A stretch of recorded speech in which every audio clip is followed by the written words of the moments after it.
Musings, from the Bodhi-field.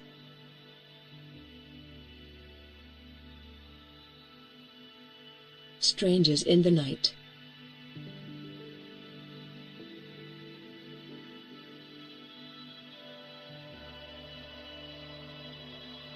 One may perhaps ask, what's supposed to happen to my personality once the Bodhi child takes precedence over former attachments and desires?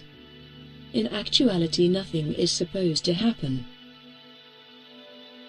There is no sudden big mind transformation that supersedes and eliminates one's former way of addressing the world, that is, through one's little mind.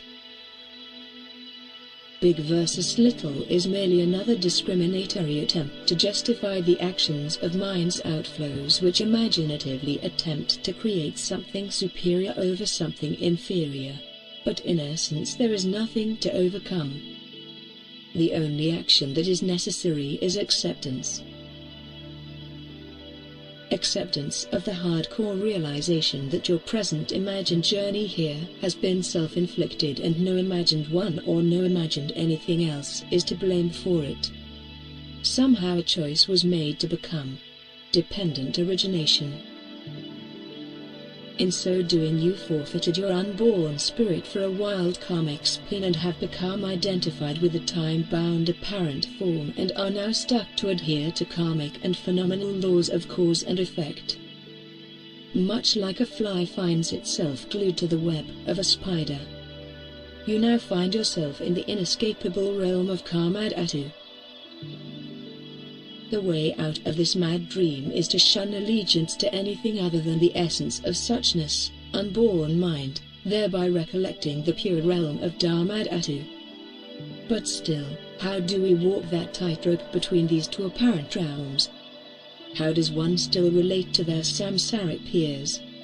Nothing needs to change outwardly. In fact, if one tries to change one's personality, people will only consider you strange and out of touch and may even try to lock you away.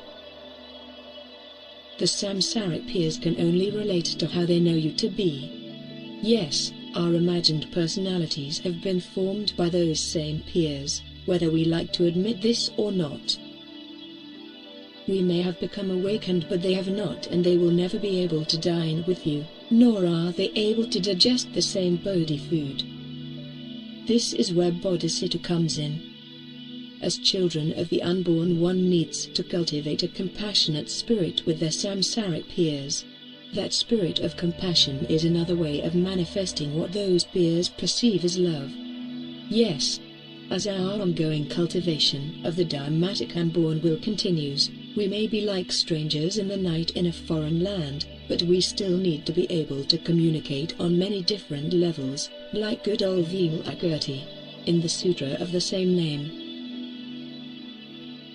And yet, this bodhisattvic resolve does not mean that one is just taken in by the apparent reality of good or bad experiences or relationships.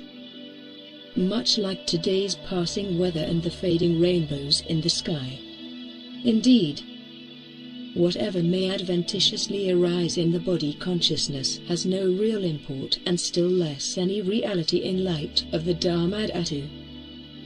Far better it is to just allow the old karmic game to just spin on its own without succumbing to the rough samsaric seas, whose turbulent waves only appear to arise and cessate in the dark whirlpool of the alaya vijnana, or the defiled twin of the Bodhi child, who resides, like that wily spider, in the dark corners of the collective sensate consciousness.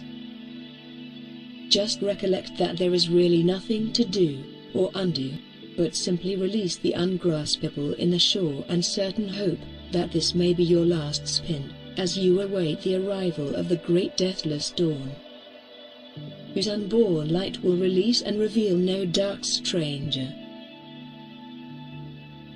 but who you truly are.